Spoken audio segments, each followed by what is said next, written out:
Just to help me remember your names as well. Sharon? Yes. But My last name is Zal. Zal, got it. All right.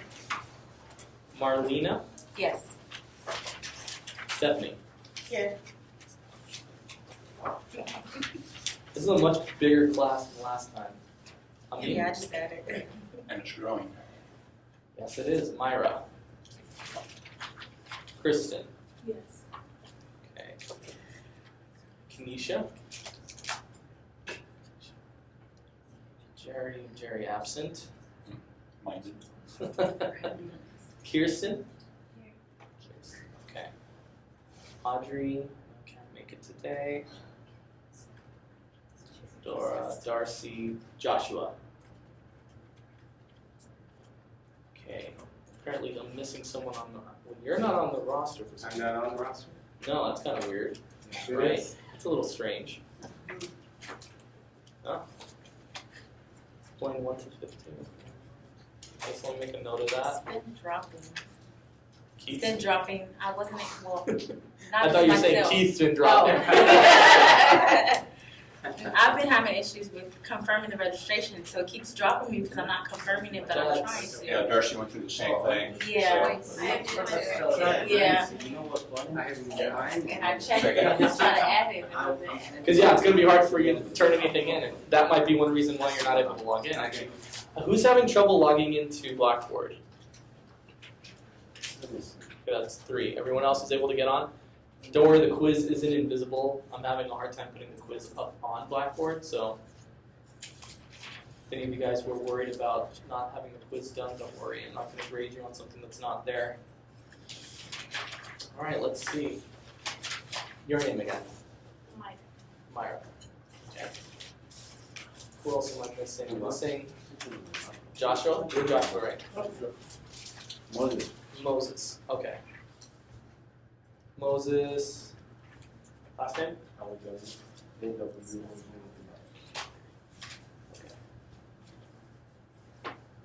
That's kind of strange.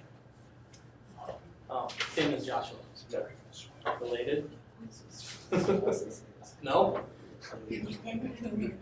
That's always that one of those weird assumptions. Do you make that assumption or not?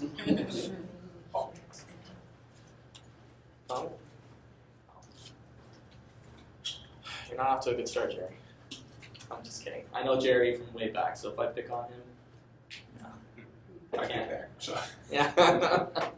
All right, so we're gonna get to the bottom of why I'm not seeing your guys' name on here, because obviously it's gonna mean, it's gonna be hard to give you guys a grade if I can't see you guys.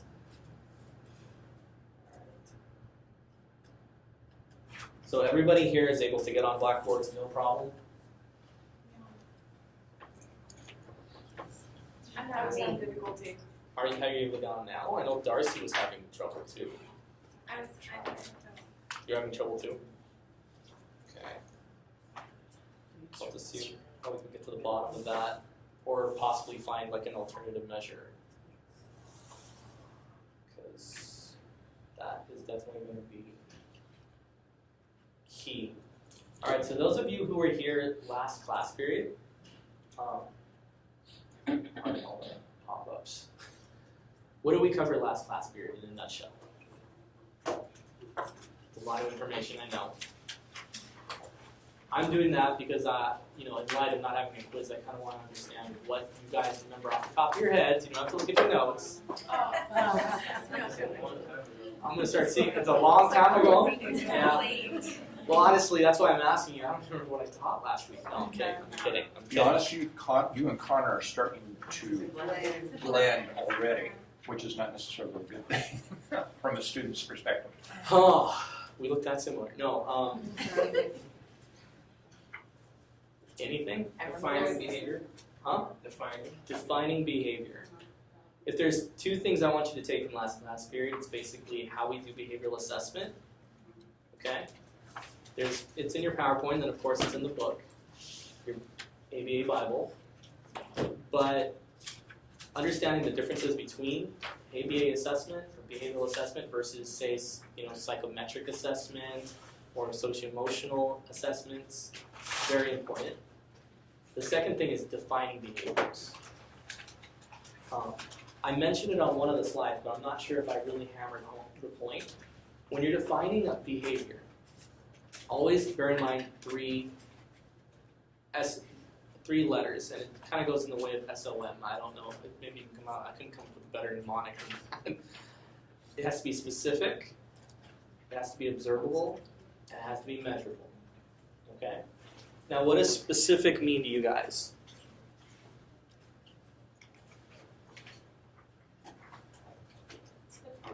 Within a particular description. Oh, that's right. It's fine. It's defined, okay. It's detailed. It's detailed, okay. Oh, yeah, that's actually the observable thing. I'm asking just specific. So when I say something is specific, You're telling what, you're not telling what you think it is, but you're telling what you actually see. Exactly what it is. right? I mean, you guys are kind of blending observable. I don't blame you for that because they really do all three go together. Specific deals primarily, though, when you think of specific, think of if two people were to see the same thing or hear the same thing or smell the same thing or whatever, there would be, based on the definition in front of them, they would know that is exactly what you were writing about. There can be no room for interpretation. Of course, there's, Are you one short? yeah, it seems that way. Eric, go ahead and take yours. She Okay. prints them out full page and Oh. and takes. She's got been over the video as well. She's a professor. So specific meaning that it cannot be confused with anything else. If Jerry and I read the same thing, you know, and it's kind of contrary to what we do, I guess, as psychologists, we kind of have to put on a different hat. We're used to saying, okay, how can this be interpreted? What are all the ways that we can expound upon this? When something is truly specific, you can't break it down any further. It is what it is. So a red balloon. Okay, let's play devil's advocate. That could even be broken down further. You could say it's a dark red balloon. You could say it's like maroon color. You could say it's a red balloon with white stripes. You can basically, the more detailed you get, the more you rule out the opportunity for someone to have a different opinion. So that when you see a tantrum, okay, and you know this tantrum involves flailing of hands, because if I say tantrum to you guys, there could be a, yeah, you know, what one person sees in their mind is going to be different from what another person sees. That's just human nature based on our own personal experiences and what we've seen, especially if we have kids and we raise those kids. When we think of tantrum, we go right to that because that's what we had to endure with them growing up. Maybe we work in a school with a difficult child. Maybe we've just seen this really horrific video of a child going through a tantrum, and that's a tantrum to me. But that's not necessarily the case. And the more specific you get with that, the more likely it is that two people are going to be able to read it and know the same thing. This is also important when you're basically defining goals. Later on, not in this class so much, but later on you guys are going to be working on actually not just identifying behaviors and getting rid of behaviors, but replacing them with something. And when you're replacing them with something and you're trying to teach someone to do that, like say a parent, okay, that parent needs to be able to know exactly what you're wanting them to do. If you leave too much room for interpretation, they may be working on something and think that we're both working on the same thing. I don't know, in Connor's class, have you guys covered, I know it's only been one class, but there's a terminology known as extinction. You guys heard of that? Yes. Where have you heard of it from? A learning class. Okay, what was the definition of extinction? It was in my undergrad, but it was talking about how slowly, for example, it was talking about Skinner with the rats, the extinction came into place when they were introducing something new for them to forget what they had learned before. Okay, so they give you a formal definition, they give you an example of it. Well, no, they gave me the definition, but I can't remember it was. That's fine, I'll forgive it, it's undergrad. Don't ask me what I studied for my undergrad, I know I got a business degree, but when you're looking at extinction, all right, extinction is essentially defined, and this is a little preview of something that come in Connor's classes that will help you. It's basically withholding or preventing the access of reinforcement for a behavior that's used to getting it. So Johnny likes to tantrum because tantrums get him cookies from his mom, his grandma, his aunt and uncle, whatever. And therapist A comes in there and sees that tantrum, and they don't give a cookie for that tantrum, extinction is in place. Now we're not going to go into the whole process of it, but that's important that you understand that's the definition. Now my wife is in the same field, what you guys are studying in. She's actually ready to submit for board exams, and I've been helping her study. She went through National University, and I'm not saying this because it's a plug for La Sierra. You guys are already here, okay? So I'm not trying to do this for marketing. But the person who taught her what extinction was basically told her extinction is a punishment. Basically, you're punishing something. And it's a subtle difference because they're like, the person who taught her that wasn't really going off of Cooper, was basically saying there's reinforcement and there's punishment. There's nothing in the middle. But there is something in the middle if you think about it. And now if Johnny tantrums and I send him the timeout, well, no, that's a punishment. And we'll get into why that's a punishment. But it's an additional thing that we are changing in the environment in response to his tantrum. Instead of simply not letting him get a cookie for that. Now, one could go and say, okay, well maybe you just ignored the tantrum. And that's another thing I see a lot too. I was working with a mom who was under that very same example of definition of extinction. Now what I basically said is you're withholding the reinforcements. You're not letting it get the reinforcement for whatever it was being reinforced by, right?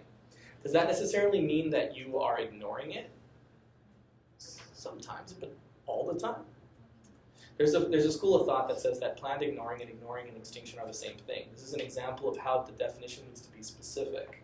So when I talked to this mom and I said, all right, so whenever he does this behavior to try to get out of homework, because extinction for trying to get out of homework is basically not letting them get out of homework, because that's what they're trying to do. I said to extinction, she's like, I got it. I've had behavioral services for like 3 years before you guys. I know what that means. I made the mistake of assuming that she knew exactly what I was talking about without operationally defining it specifically for her. So is it any wonder then when I came back after a week or two and noticed that the behavior had escalated, was going through the roof actually, and she was in tears. And I couldn't understand what was happening. I said, are you using extinction on this behavior? And she's like, yeah, every time he does it, every time he tells me he doesn't want to do homework and he starts pooing on the floor and throwing it and doing all these sorts of things, I just ignore it. And he doesn't have to do homework. And I was stunned because, that's exactly why the behavior exists in the first place. Is because when he did those behaviors, people said, all right, homework's out the window, just stop that and we'll stop. And that's basically ignoring it. So making sure that you're specific in your intervention as well as in your identifying the behaviors you want to reduce is very important. Now, observable. Tied into it. What does observable mean to you guys? Something that you saw. Something that you saw? Say something real, you can make out behavior. What was that? Practical. Practical. That gets more into the actual intervention. That's a good thought. But yes, it's something that is real. Can I see it? Can I smell it? Can I physically touch it? And it ties into the third aspect of it, which is measurable. Because if you can't observe it, then how are you going to measure it? And today in class, we're going to focus specifically on the measurement of behavior.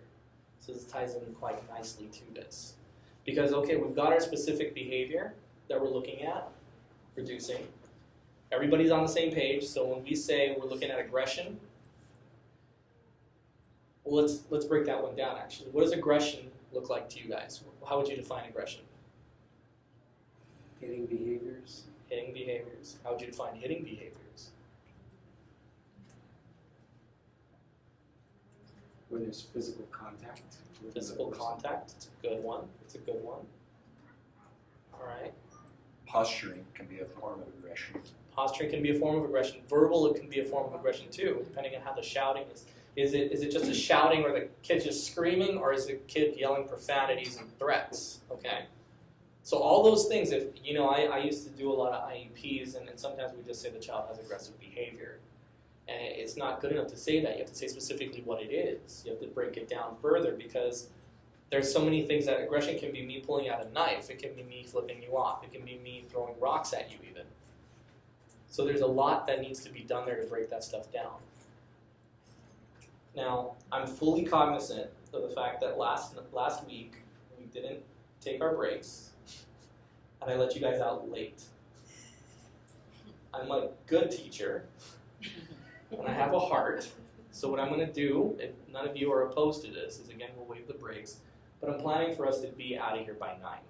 Do you guys have any protests to that? You don't want to be here till 10? No protest. I'm doing that specifically because my wife had a teacher who he would let them out like at 9:40 on the dot every single time without breaks, and I'm like that's just cruel. And there's nothing, I'm sure there's nothing in your contract that says thou shalt go to 9:40. Well, it's all hour based. The fact that we went to 10 o'clock, I mean, yeah, honestly, I basically put an extra half hour into your guys' class last week, so it makes sense to take half an hour this week. That's the rationale. Besides me being a nice guy. Because you guys do have to make sure the class is restricted by a certain amount of hours, so. All right. Now this might seem like a dumb question, like why we need measurement, but I just want to make sure, again, I'm being specific, so we're all on the same page here, okay? Measurement, according to ABA, is the assignment of numbers and units to particular features of objects or events. Okay, chew on that for a little bit.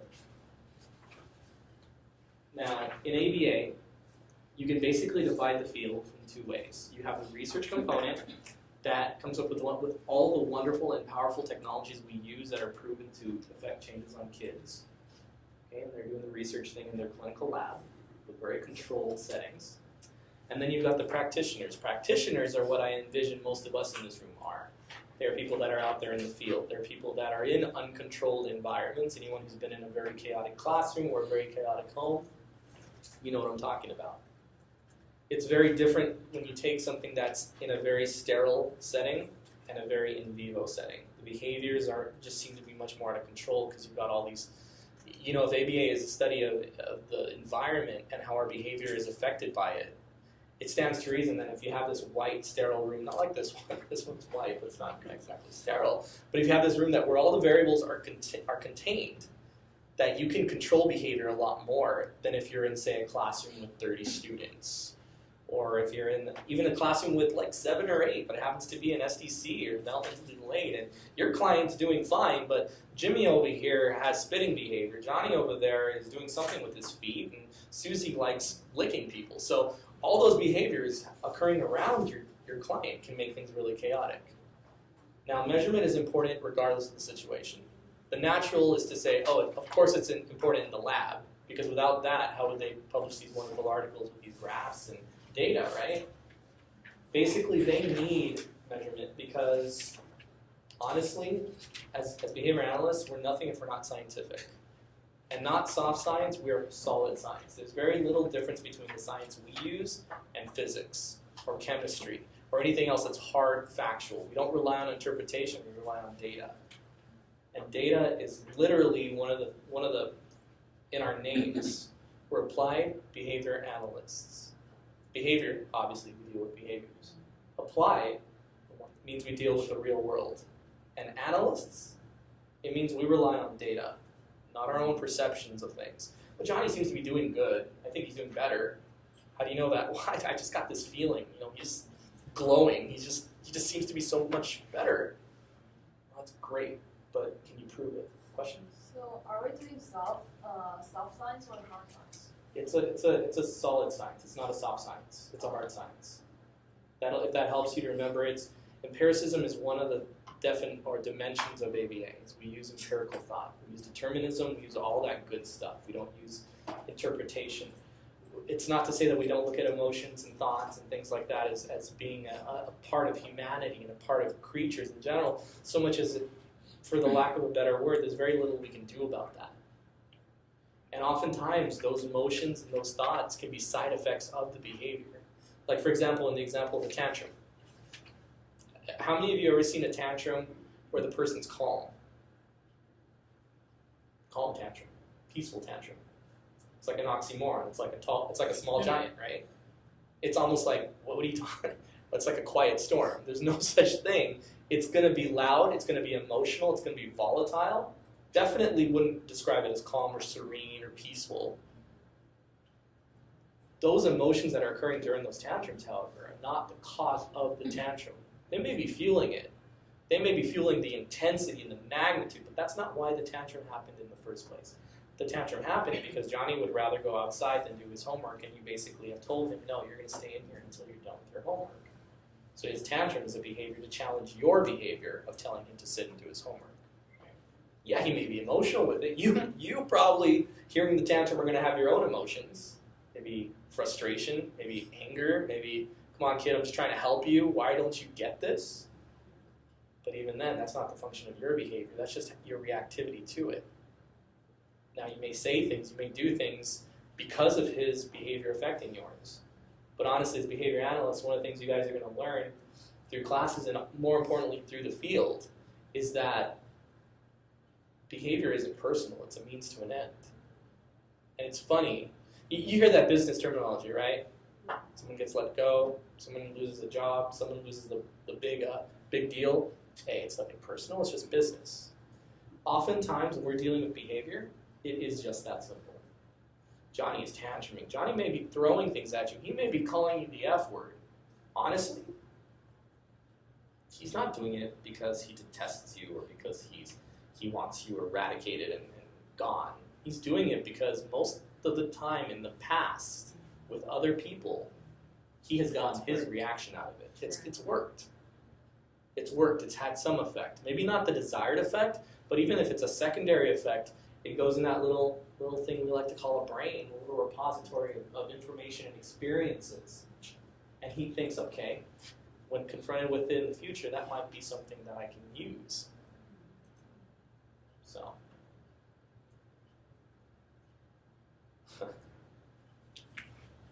Now, I like these pictures. So this is the Lion King. And, it's all peaceful sun. This is the beauty of a world with ABA. And he goes, well, what's that shadowy place over there? And it's kind of hard to read, but he says, non-evidence-based practices and a lack of scientifically validated methods. Yeah, Jerry's trying to read it. I know, it didn't translate that well. I couldn't break it up. It was just vertical like that.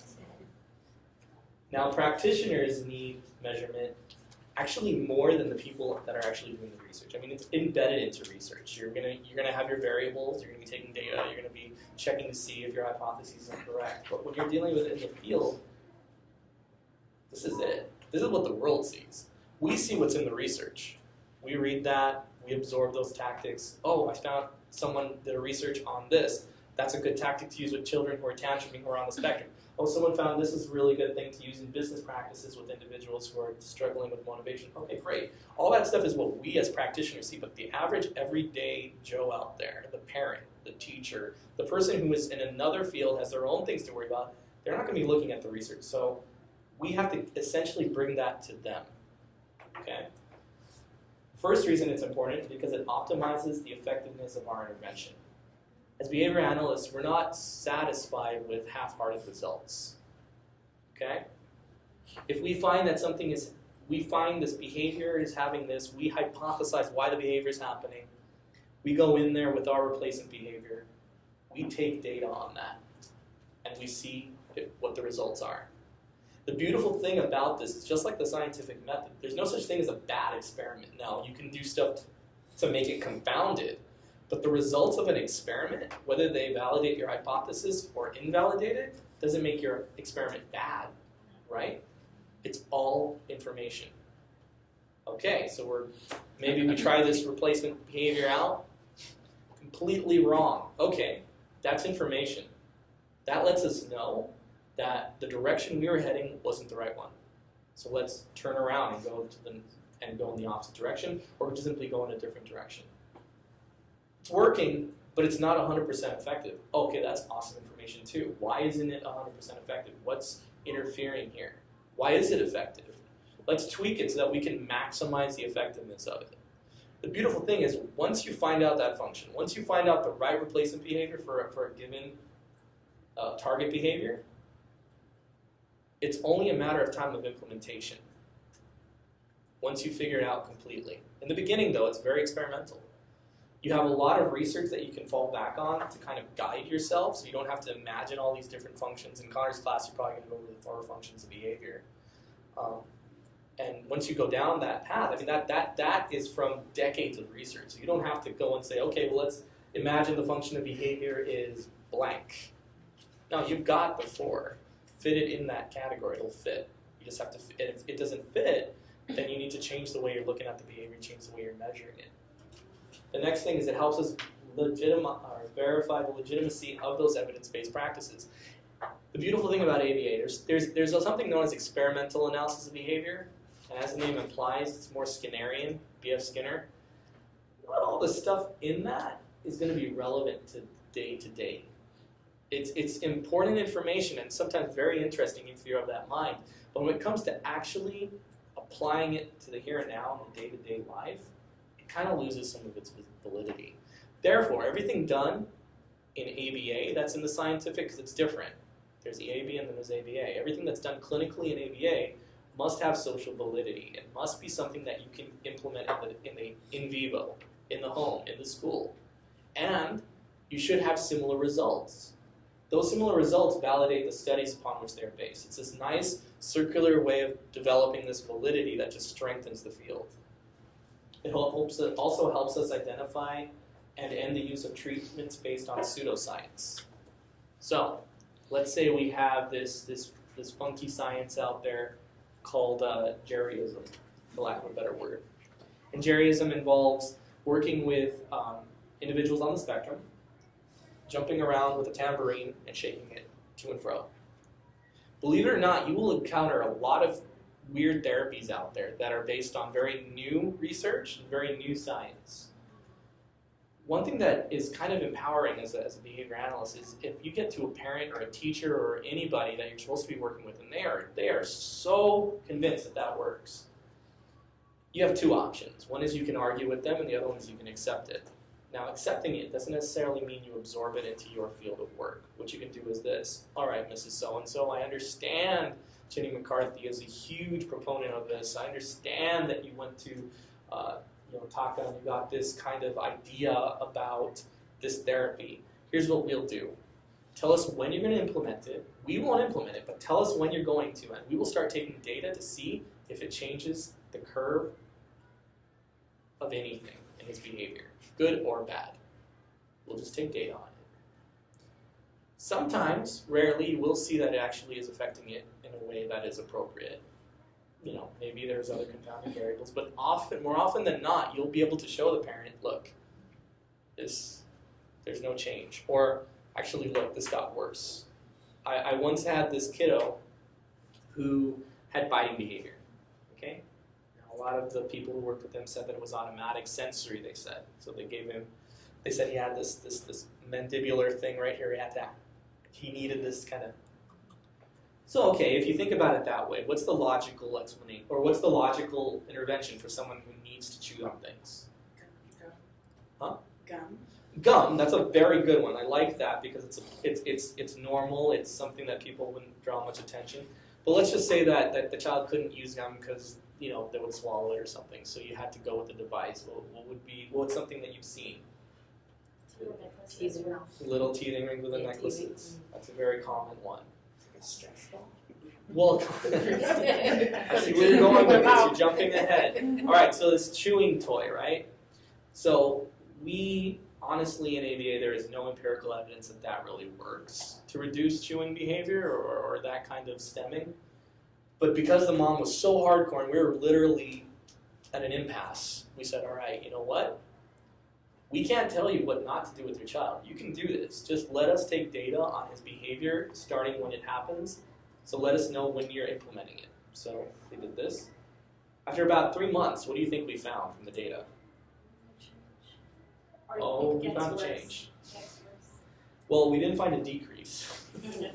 We didn't find a decrease to the biting.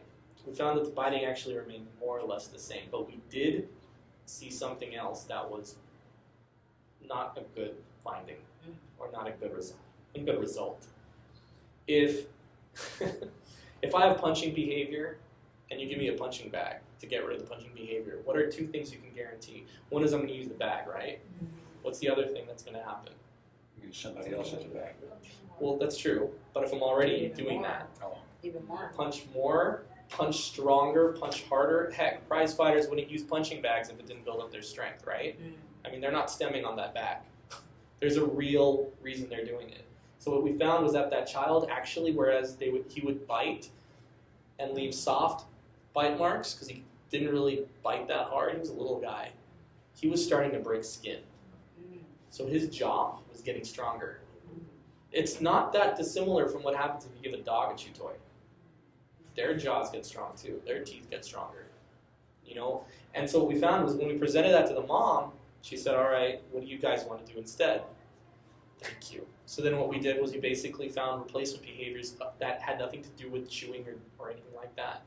We used something called an incompatible behavior because unless you've grown up in a house where your mom just didn't care, most of us realize we can't talk with our mouths full. So we taught this child how to speak. It wasn't pretty at first and hardly intelligible, but they were using their mouth. This child wasn't able to chew on people when he was talking to them. Behavior just evaporated. Talking behavior went way up. So it actually lends itself to credibility to the fact that he wasn't chewing because he had a mandibular sensory issue going on here so much as he had nothing better to do with his time and at least doing this. I mean, we chew gum all the time without any flavor in it sometimes just to chew. How long from the time you implemented the intervention to the time where the biting behavior? It took some time. It took some time because he was nonverbal, so it took us about 6 months. But what the amazing thing is the consistency is an accelerator or decelerator. So if inconsistency is prevalent, you can expect therapy's going to take a long time. If you get consistency across several parties all implementing the same thing, the brain picks up things so fast. It's called the automaticity of reinforcement. It doesn't matter how intelligent you are, unless there's been some permanent brain damage from something. Reinforcement is reinforcement, whether you are a human being, whether you're a boy, girl, child, adult, monkey, or dog. Reinforcement is reinforcement. Do you remember the video of the cat I showed you? Yeah. And it was asking for food. That took a long time for that guy to teach that cat that. It's not that that cat was exceptionally smart or the food was exceptionally delicious. It's that that cat really wanted that food. And that owner basically shaped that behavior from very small steps until it got more and more recognizable. I know because we're doing the same thing with my cat. We're not at the level where the cat's tapping us to do that, but the cat will meow at us, we'll look at her, and she'll look at us, and she'll do this. And we'll feed her. If she just does this, we don't give it to her. So she's very specific. She's even looking at our hands to see what we're doing. It's not that there's this cognitive process, it's just that what's going to get me the treats quickest. Right? It enables the ability to be accountable. As BCBAs, we want to be accountable. We want to take responsibility when things are working, and when things aren't working, we want to also take responsibility for that. Because it isn't personal, it's science. And honestly, one of the ethical standards of being a BCBA is engaging in direct and frequent measurement of behavior. You can't say, we'll take a look at this in 6 months, see how it's doing. No. In 6 months, who knows what you'll find. Sometimes when you're trying to get rid of a behavior, you may be accidentally reinforcing it. Wouldn't you want to catch that within a couple of weeks rather than wait 6 months and then see a much more strong behavior? I don't know where this is from, but that face, how can your results be valid? You use subjective measures. Don't use subjective measures. Use measures that are objective, measures that you can validate on the individual themselves. Now there's 3 dimensions of behavior measurement.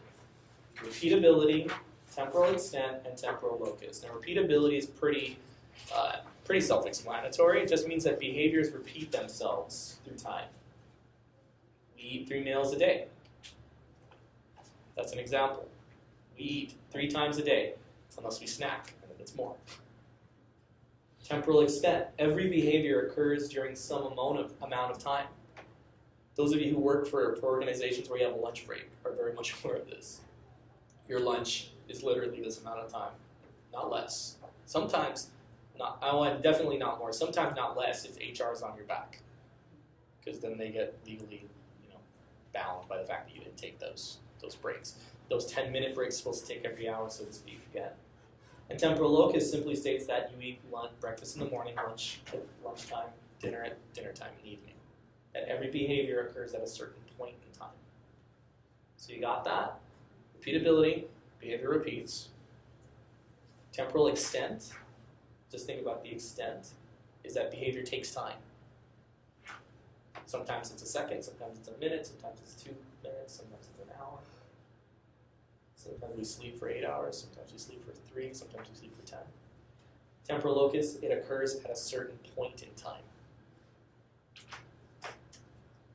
Now these 3 dimensions allow us to basically break down how we measure behavior. So countability. This is pretty self-explanatory. Count is just occurrences of the behavior.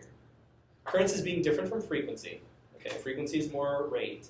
Count is just saying the behavior happened 10 times. Behavior happened 5 times, 6 times. Pretty self-explanatory, right? Also pretty pretty devoid of information in terms of helping you to come to conclusions about something, right? Because So the count, when you say like it happens 10 times, that'd be like in the whole time you're observing the person? yes, but you're kind of jumping ahead. Okay. Count can be used, but it's very rarely used by itself because it's kind of meaningless, right? It's just behavior happened 10 times. Okay, in what span of time, right? Well, rate is basically the number of responses in a given unit of time. So you could say it's the amount of count over a certain time. So in your example, yeah, let's say the behavior happened 10 times in an hour. Okay? That allows you to understand the behavior a little bit more, correct? Because instead of it just being 10 times a blanket statement, now you have something in your head, like you're like, all right, so this behavior, whatever it is happening 10 times an hour. Okay? Okay. Acceleration is another way of looking at rate, but it's basically an increase or a decrease to the rate. The best way to remember this is like remembering that a car accelerates and it consumes more miles per hour that way. It can decelerate and consume less miles per hour. Again, count would be the miles, hour would be count per hour, so miles per hour would be the rate, and then acceleration is just basically how fast or how slow the behavior is going. So let's say you're dealing with the tantrum that happens maybe 2 times an hour, right? Okay, so you have that rate, and you implement X intervention. Okay, X intervention, after you've taken data on that a few times, you basically find that now the tantrums are happening at a rate of 2 times per half hour, or 4 times per hour. So it's accelerated. The rate has increased. Let's say it's gone down to 1 per hour. That means, okay, whatever we've done has slowed the behavior down. Now, do you want to accelerate behavior or decelerate it? Diesel. Depends on the behavior. Socially effective. Yeah, that's true. I was going to catch it, but then you ruined it. Yeah. It depends on the behavior. If you're dealing with the problematic behavior and inappropriate behavior you don't want to see, and don't want it to occur, obviously you want to decelerate it. But if it's a behavior that you want to increase. So, okay, looking at target behaviors and replacement behaviors. Generally speaking, if your target behavior occurring at a certain rate, okay, you introduce your replacement behavior, the desired result should look something like this. You see a deceleration of the target behavior and an acceleration of the replacement. Until pretty soon the target behavior is happening at a rate close to near 0, depending on the behavior. If it's like something self-injurious, where the person's hurting themselves or others, you want it to be 0. But if you're dealing with a 3-year-old who's tantruming, you're going to have a 3-year-old never tantrum ever again? That almost sounds autistic to begin with, right? That sounds like you're basically teaching them to be a robot. It's not human. Now, 30-year-old, no, unless you're going to take a video of him and put it on YouTube, like some people do, and then they're usually staged anyway. It's not supposed to happen at all. So again, it depends on the behavior. You're too slick, Jerry. I like this quote right here by Andreas Schleier. Without data, you are just another person with an opinion. You don't want to be just a person with an opinion because everybody's got one. You want to be someone who's saying, all right, this behavior is occurring at this rate, this rate. We've helped to decrease the frequency of this behavior. How do you know that? Check out the graph. If that's not good enough, here's the data sheets that compile the graph. This was taken over a span of a month. That'll shut someone up pretty quick. Trust me, I've had to use it. I'm gonna guess there's specific software packages out there that you use for There everything, are. or do you just use Excel? There are, but they're pricey. Yeah. They're pricey. What oftentimes happens is, and perhaps what I'll do is I'll get a copy of what we use at Easter Seals, but there's data sheets that you can take. The book actually has quite a few. Do you have a book yet? Do you have the book yet? I saw it. The book has quite a few examples, and we're going to get more into examples of actual data sheets and how to take data. I think that happens more in assessment too, but basically looking at this is, we're going to get into how to chart the behaviors and everything too like that. Temporal extent is again pretty simple. I mean, we're dealing with the extent of time a behavior occurs, so it's basically duration, how long a behavior is happening. Like duration of a movie is an hour and 27 minutes. Not that that's a behavior, but you watching that movie is a behavior. So you're going to be watching that movie for an hour and 27 minutes, unless you're like my wife who falls asleep. You know, the duration of your lunch break, the duration of your coffee break at work, the duration of time you spend studying for an exam, the duration we spend in class today. It's pretty simple, self-explanatory. Now, what you can do to break it down a little bit is there's two main types. There's duration per session and duration per occurrence. Now, just looking at the terminology there, because I'm big on that. The board is going to expect you to understand terminology, okay, on their test. But I like to break it down so that you understand what it means because it will help you to remember it. So when I say duration per occurrence of behavior, what does that mean to you? We'll start with the easy one. Well, How long it takes for it to occur. It's happened once, specific instance of behavior. So Johnny had a tantrum for 20 minutes. Okay. What does duration per session mean to you? It's a little confusing. How the behavior occurs throughout the period of time that you're with the person for that moment. That's very close. It's very close. Some behaviors are best measured per occurrence, and some are best measured by a session, which is you define that specifically, observably, and measurably. But you define what a session for that behavior is. What are some behaviors that you think of would lend themselves more towards being measured in a session? Clapping hands. Couldn't have said it better myself. Flapping hands. Because flapping hands isn't like this usually. I don't want to throw my ring, but it isn't like this.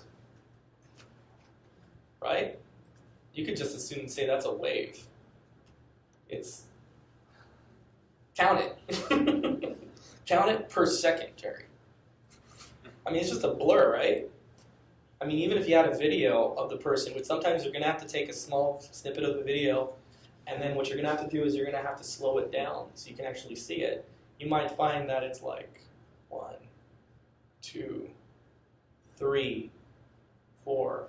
I'm not going to do it too slowly like that, but you might find that it's happening about 10 times per 10 seconds or even faster than that, depending on what the kid's doing. Maybe it's flicking. That's another one. Maybe it's something like that extent. Now, you don't always need to do that, okay? You don't always need to get to that point where you're measuring it on that level, but it helps. It helps to prove your point because when you're dealing with a behavior like that, okay, and you're trying to prove to a parent that what you're doing, you're staying accountable to that parent, you're saying, look, this is working. But they're still seeing this. They're just not seeing it in as many sessions. You know, you want to be able to point that out to them, saying, okay, look, we've broken it down so that it's going to be 5 flaps per 10 seconds, okay? With, and this is something that you're going to learn about today, an inter-response time of 10 seconds. Because you want to make sure that each session is clearly delineated so you know the beginning and the end of it. And so it doesn't bleed into other ones. So you get this hour of this, but there's like it's happening for like 5 seconds, but it's happening with like 2-minute breaks in it, and you're like, I don't know how to even calculate that. Well, basically you need to make sure that you define the breaks. Otherwise it looks like it's just one big session. Again, specific, observable, and measurable, right? You guys are going to be quoting that, huh? I'm still not clear on the definition of a session. It's just, is session the time? You that define it. You that- define the session. You know, so it's arbitrary. I was saying, I'll look at It's this kid arbitrary. for 10 minutes. Yeah. And during this 10 minutes. Well, it doesn't have to be 10 minutes. It's Okay. arbitrary, it's specific, It is. observable, measurable, but like, Okay. yeah, it could be. So for 2 minutes, okay, I'm gonna look at this. During this 2 minutes, this behavior occurred X number of times. Yeah, and it's going to be for behaviors that are too quick, happening too Right. quick Oh, okay. for you to manually count it. So like if it's 2 tangents per hour, you don't need to do a session, 2-hour session. That makes no sense because you can just say, no, it's happening 2 times per hour and it's very clearly observed.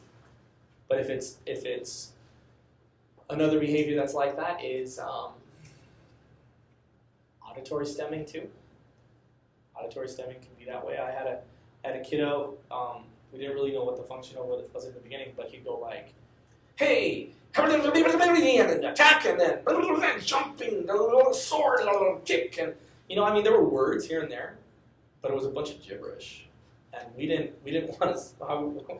We weren't going to break that down into instants because if you break that, what are you going to do? Break it down into syllables? I mean, that's ludicrous. You're going to be like feverishly trying to take the data. I mean, you're gonna break your hand or the pencil or your brain. Something's going to give because that's not, Instead, we would say it's the onset of the pattern, and it stopped. As long as there was a minute between. If it stopped for 10 seconds, we still counted that as one session. Because what we found out later on, it was based on a hypothesis one of my therapists had, is that it actually looked like he was quoting stuff that he was seeing in movies, but not just quoting it, like adding his own spin to it. So it was almost like a variation on imaginative play, but he was having the basis being, say, Karate Kid. Like not the old ones, the new one. So not that matters. Anyway, so yeah, he was basically doing a variation on that. And the way we tested for that hypothesis was every time he would start to say that, we would interject in those 10-second intervals, we would interject a question or a statement showing interest. And he would stop, he would look at us, and he would actually start to keep going on. Now, in the beginning, we understood like every 5th or 6th word he was saying. So it was really a lot of guesswork. But over time and practice, okay, he actually started to learn how to speak better. We taught him to slow down his speech because what we actually started to realize was that he could ask for things fine, he could label things fine, he could do a lot of things fine. But when it was that mode he was in, he was like unintelligible. We found out as we got him to slow down, he actually had a lot to say. And we got him to basically just start. I mean, he went very, very rarely. We have a child bridge the gap between labeling things with 1 word to going and labeling them with 6. But he already had it there. It's just we didn't really understand what he was doing at the time. So, how does that overlap, say, with the speech therapist? Have they had therapy in the past, or They'd had it in the past, yeah. The problem which you see a lot of times with speech therapy is that there just isn't enough of it. In the sense that, like, for example, in schools, they'll have you pull out in group for like 30 minutes, once a week or something like that. And groups can be up to 4 to 5, and the amount of one-on-one attention that child actually gets in that time is very minimal. You get a little more success outside of schools, but even then, it's the difference between how we focus on verbal behavior, and you'll get a lot more of this next quarter, and say how a speech therapist works on language is. Speech therapists are more concerned with the form of language. We're more concerned with the function. So, more important to us than the exact pronunciation of every letter, and don't get me wrong, that's definitely good stuff. And if you can get that, go for it, because it means that more people will reinforce that behavior because they'll understand. But it's more important than that a child learns that truck, saying the word truck, gets them a truck, than just saying the word truck for truck's sake. We're going to get more into that in verbal behavior and why that is, because labeling doesn't have a strong reinforcer as actually requesting something. If that confuses you, it won't in future. But one thing you can do with duration, though, is you can also combine it with count. So Johnny tantrums 2 times an hour for 20 minutes, each tantrum.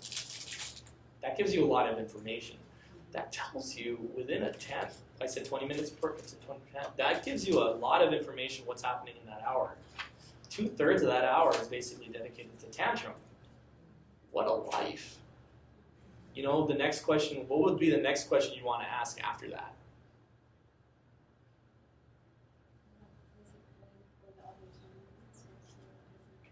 That's a very good question. What's another question you want to ask too? Or what is it involved in? What's involved with the tantrum? What's behind it? What's happening before and after?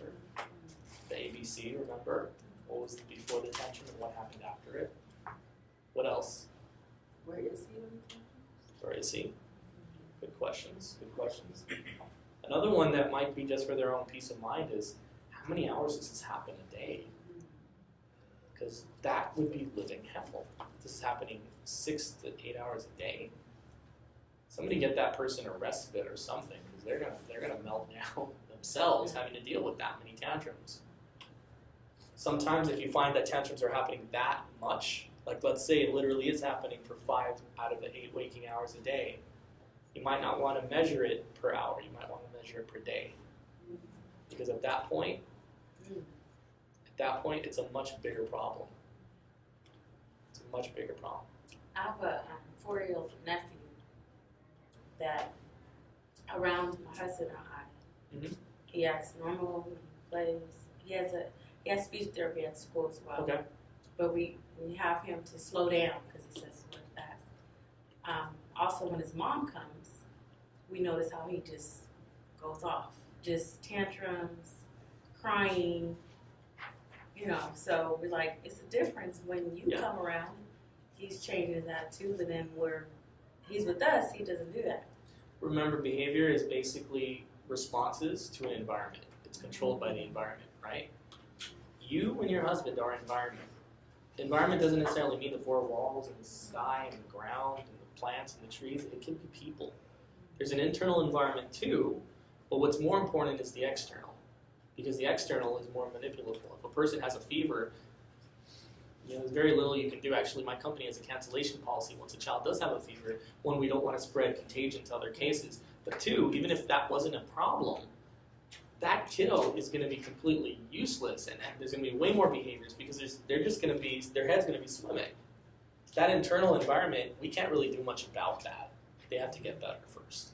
But the external environment, yeah, we can do a lot about that. We can change a lot about that. More so in the home than we can in the classroom. But even in classroom, it's still more than what we can do in a person's interior, what they're feeling, what they're experiencing. But yeah, no, honestly, there's a lot of variables there, but what we find happens a lot too is individuals that have more frequency with the child, they have more history. It could be good or bad. Sometimes I see the opposite occur. Sometimes I see that the child is very well behaved with mom and dad, but when it comes to this person over here, they just get away with everything. Well, if you analyze the behavior of the people that are reacting to him, you would probably find the reason for his behavior in the first place. A lot of people don't think about that. They think, oh, this child's just misbehaving left and right. Well, what about the behavior of the teacher? What about the behavior of his classmates? What about the behavior of mom, dad, brother, or sister? Right. Behavior doesn't exist in a vacuum. It's living. It's a living entity with other living entities around it, and they all kind of get together. Sometimes they have a party, and we don't have a party when they have a party. Sometimes everything works out great, though. So remembering that is huge. Now temporal locus is saying that behavior occurs in a certain degree of time, right? At a certain time. There's 2 things you can do with that one in terms of measuring it. You can measure response latency. Response latency is basically, an example of this is, I'll give you a really easy example of this.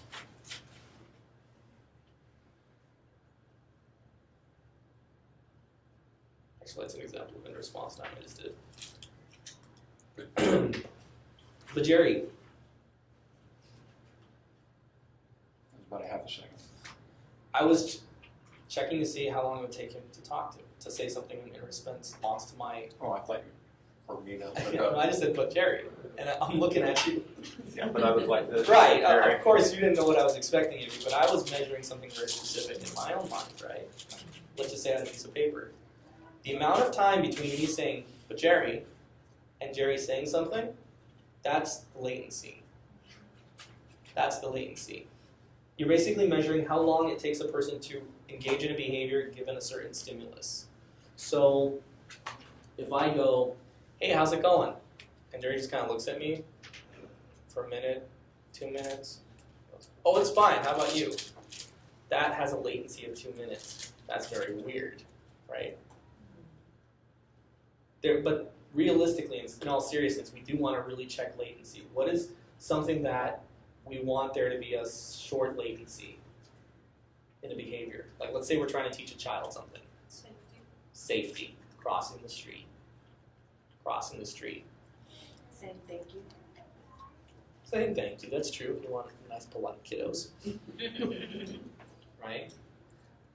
Pragmatically, how about responding to the person at Burger King who says, hello, can I take your order?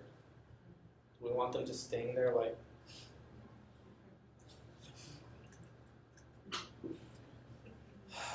I'd like a 5. I had this person that I interviewed, I'm sorry, just getting jog my memory. I interviewed this person to work at the company I'm at as a therapist, and I remember asking him a very open-ended question saying, was there any time at the time when he worked in his previous company where he was presented with a situation that he did not have any guidelines or policies or any rules to follow, and he just kind of had to wing it? And I sat there, and he looked at me, and he went,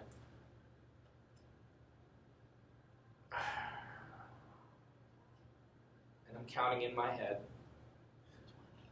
30, 31, 32, 33, 34, a minute goes by, he's looking at the table, he's looking at me, he's looking around, and I'm thinking, wow, well I guess this question qualifies as the answer for that, and what you did was basically sat and looked at me for 2 minutes. He didn't get the job, but that's basically the latency that I was looking at there. You answer the question. I had to ask it like 2 or 3 different ways, and finally kind of coached him and helped him through it. Yeah, he did, and it wasn't a good answer. Yeah, it wasn't a good answer. But basically, that's latency. So latency in responding is very important. Very important. What if you get a bill in the mail, and it says due by this time, and you take longer than that? There's real life consequences for that, right? Beyond just the social, there's actually serious. I mean, you're driving and you see a red light, your latency in pressing the brake is going to be directly related to whether or not you run that red light. So latency is very important, making sure it's nice and tight. Now going along with latency is inter-response time. Now the book has it as one word. I like to hyphenate it because it helps people to memorize that. Inter-response time. So a response is a behavior, okay? Just like a stimulus refers to the environment, response refers to a behavior. So when you're dealing with the inter-response time, you're dealing with the time in between behaviors. So like when you're checking out that tantrum that's happening 2 times an hour, right?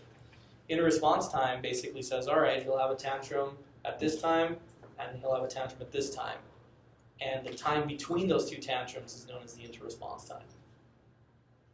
The reason that's important is because you basically count from the end of one behavior to the beginning of the next. Those 2 things are very important because when you deal with inter-response time, it can determine whether or not you're going to look at something in terms of session or instance. So if there's a large inter-response time, you're going to want to look at instances because there's a gap. But if you're dealing with something like hand flapping, where each flap has like an inter-response time of like a fraction of a second, you want to look at it in terms of session. So sometimes when you're first looking at a behavior for the first time, you want to check to make sure that, okay, what is the inter-response time between the behaviors? Sometimes it's a moot point. Sometimes it's like, if it's a behavior that happens once a day, for example, I mean, you really don't need to care that it's happening like at that point. It's not really going to come, help you in that response. But one thing you want to look at when you're dealing with inter-response time is you want to always be increasing that when it comes to problem behavior. When it comes to appropriate behavior, you may not want that to be decreased. Why would you want that increased for problematic behavior?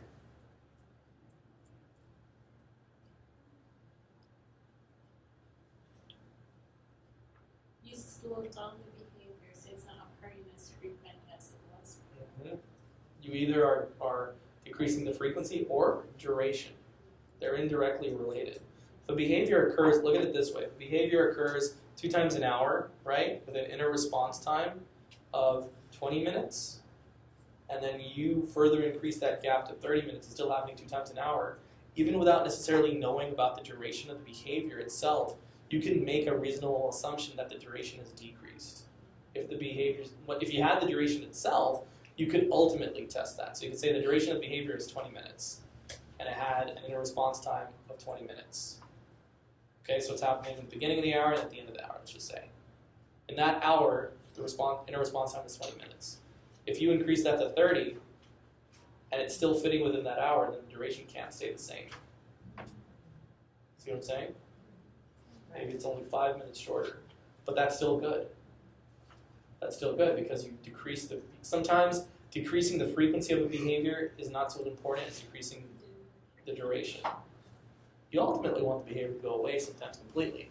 But if you're dealing with that, like another thing you want to look at too is like, let's say you're focusing on work, on behavior that basically has a person engaging in a task that you want them to keep engaging in. And you find that they take frequent breaks for long spans of time. Let's say you've got a kid, he's supposed to be studying, all right? And a lot of people buy into the method, I know I do too, that you need to put breaks when a person's studying to optimize their ability to study, to keep their mind fresh. Their breaks, you can view their breaks as being inner response time. And so, do you want a person to take a little bit of studying with long breaks, or long studying with smaller, shorter breaks? Which one would get more studying done? Yeah. So that's another way of looking at it. Duration and inner response time are indirectly related. That's definitely on the exam, on the BCBA exam.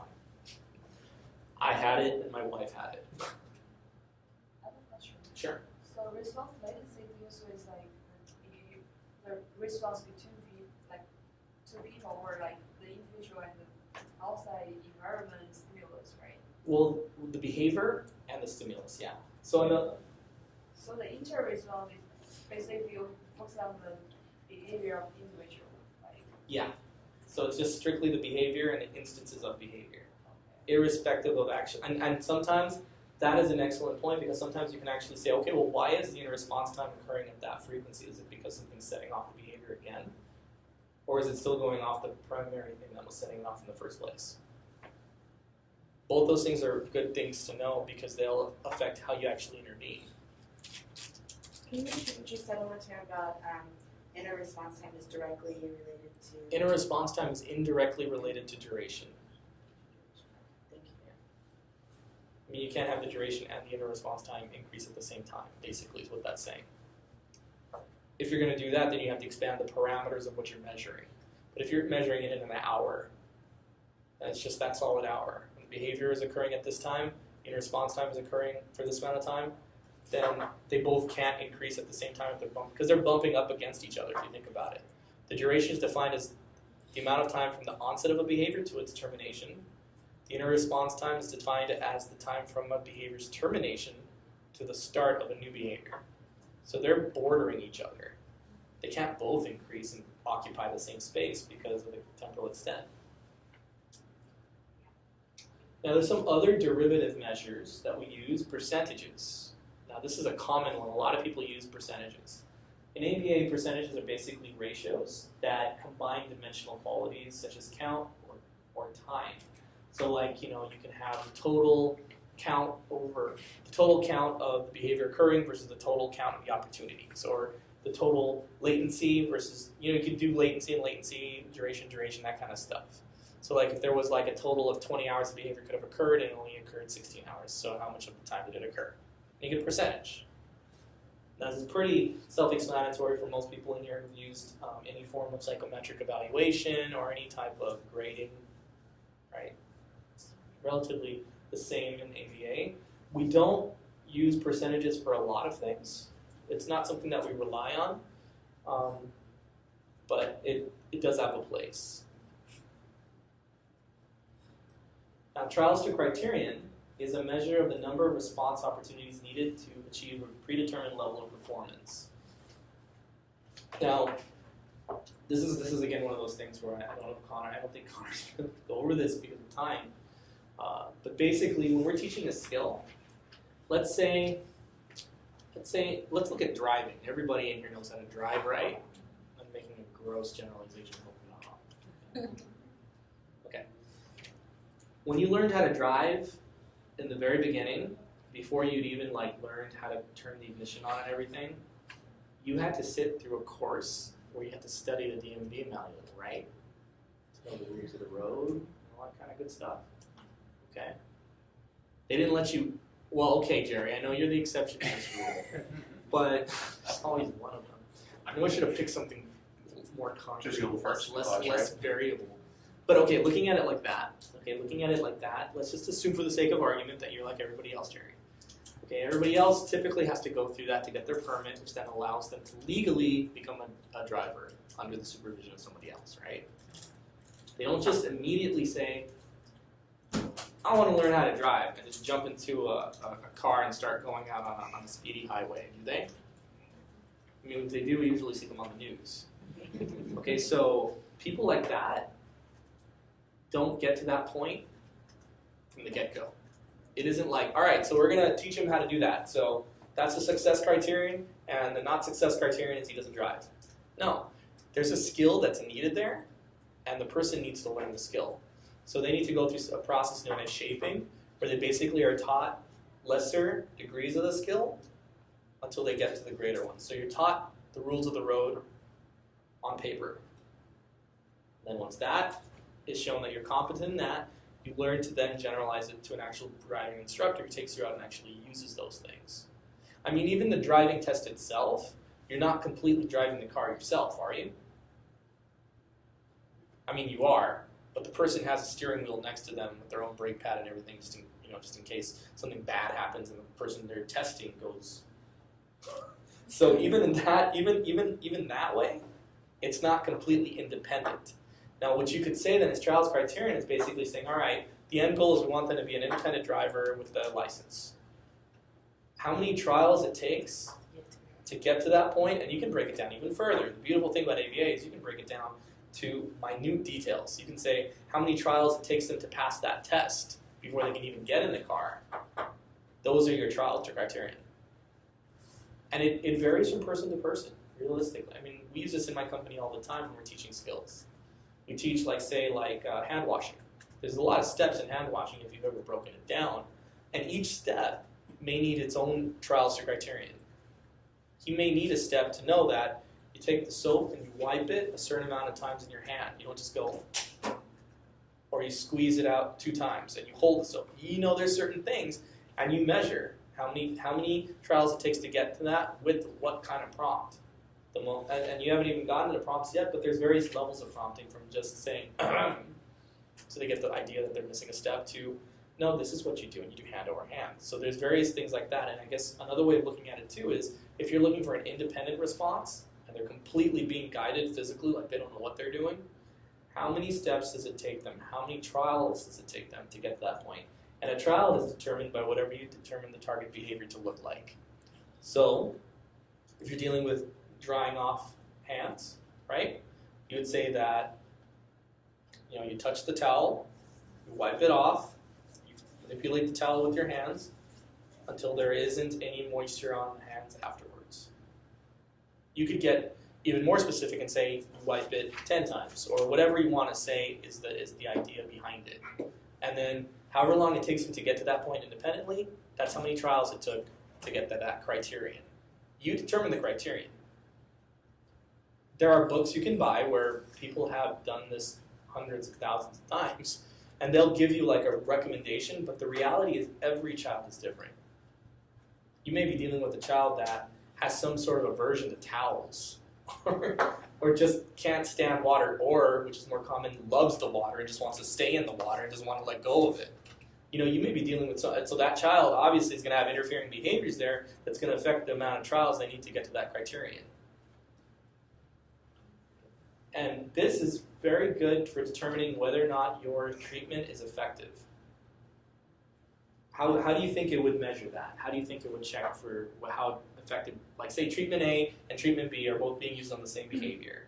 Using this method, using trials to criterion, how do you think it would be utilized to determine the effectiveness of one treatment A versus treatment B?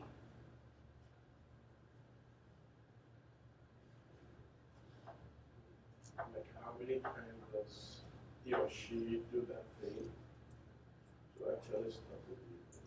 And so if it's less in one than the other, it can be assumed that that is a more effective treatment. Of course, you'd want to generalize the results to check for external validity with other children. But if you found that consistently it was working with these children of varying backgrounds and varying disabilities and ages, then it could be said that that is a very effective treatment. More effective than one that would take more trials to criterion given the same population. Sometimes they'll do this. We haven't got to the actual treatment models and stuff they use, but you can actually implement similar treatments on a given child and actually view them to see which one's affecting them more and in what ways. Which one's more effective, which one's less effective, which then allows you to break it apart and say, okay, well, why? What happened? What's our hypothesis to what's going on here so we can further this? So this is one of the methods they use in ABA to basically determine which is the most effective treatment. Now, topography. We covered this last week. Topography. This is just pretty much the physical form or shape of a behavior. You know, if I asked each and every one of you, I don't see the book in front of you except for maybe Darcy. Do you guys have a blank piece of paper in front of you? Can you get one? Say again? Do you guys have a blank piece of paper in front of you? Maybe use the back of your handout, it's fine. All I want you to do is write the word topography on it. Topography, like T-O, like how I wrote. It doesn't have to be how I wrote it, you just write it.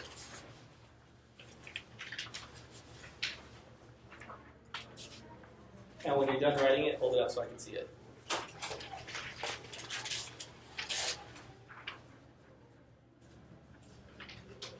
See, the beautiful thing about this is that all you guys wrote the word topography, but there may be some similarities between it in terms of lettering and everything, but there's some variations.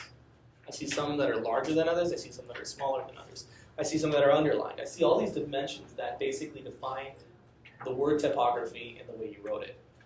Now later on we'll get to more functional measures of behavior, but right now just know that for topography this is an excellent example, and the book actually has it too. I'm glad Darcy didn't spoil it. But in the book it actually has topography written out a variety of different ways that all say topography. They all say the same thing, they all function the same ways, but they all look different. So that the word topography has a different topography from the next topography. If that's not confusing, I don't know what it is. So sometimes you can define a behavior just strictly in topographical terms. You'd say, yeah, when we do an operational definition, this is essentially what we're looking at. You know, behavior includes flailing and screaming, closed eyes, crying with or without tears, waving open hands in the air at arm's length, because there's a big difference between this versus this, right? You just like the way it looks, right? Yeah, I like getting into it. You see as many behaviors as I have, you have to. So that's helpful information. Magnitude is something too. I think one of the things you said, Keith, when we were talking about hit aggressive behavior, you said using hands and contacting, right? Okay. Well, contacting is important, but what's more important is because if you don't define the magnitude, which is the next measure we're going to use, how can you determine the difference between a caress and a slap? Right? I mean, let's look at that right now. How would you operationally define a slap so that someone would be able to know the difference between a slap and forcefully? Okay, how would you define that though? Caress starts with the hand on the face. Oh, not initially. It has to get there somehow. Sure. The movement of it. Okay, you can look at the movement. So generally speaking, a caress doesn't start from back here. Right. Okay, so you could define that. You could say a strike with the hand, you know, a movement with the hand starting from behind the back. Okay, you can even define the angle if you want to get that specific. What else can you say? Think about a slap. What do you, huh? How fast? Speed is good, but it's hard to measure speed unless you have one of those radar guns. So, huh? Can you do sound? Sound. A caress, generally speaking, does not make a sound. A slap does. What else does a slap do after the slap has landed? Marks. Usually redness. You can use that to define the difference between a pinch and a grab, right? Because they both involve similar hand motions, but the difference is that when you pinch someone, there's usually a mark that's there left. So generally speaking, the reaction of the person can be that too, such that it invokes flinching. Generally speaking, when someone grabs, they're not going to move away like that unless they're angry with the person. But if you're being pinched, I dare you to keep your hand there. There's an instinctive gut reflex to just move because it's pain, and the onset of pain causes you to move away. It's an unconditioned reaction. You don't touch the fire and then go. It's like you see in a cartoon. It doesn't happen that way. As soon as the heat gets remotely close to that threshold, you jerk back. You don't leave it there and say, unless you have that rare genetic disorder where you don't feel hot or cold. Generally speaking, you feel that. Okay? So you can look at it in terms of the reaction of the person too. Magnitude also deals with, like, for example, clapping. Like, right, if you're teaching clapping, a lot of people teach this as clapping. Really clapping. If someone played their heart out in a symphony and the whole audience stood up and just did this, that's almost insulting, right? There's no thunderous applause. I mean, the word thunderous with applause tells you that it's not like this. So clapping has a sound associated with it too.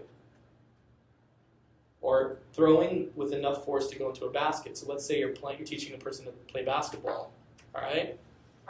You can teach throwing behavior, but they're not going to make a basket unless they have enough magnitude in their throw that it reaches the basket. So there's various ways to measure magnitude. You just have to make sure that you're specific enough that the person can they can observe it.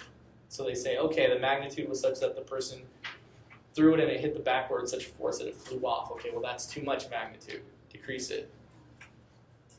Really quick before you go further. Let's see. So could topography, sorry.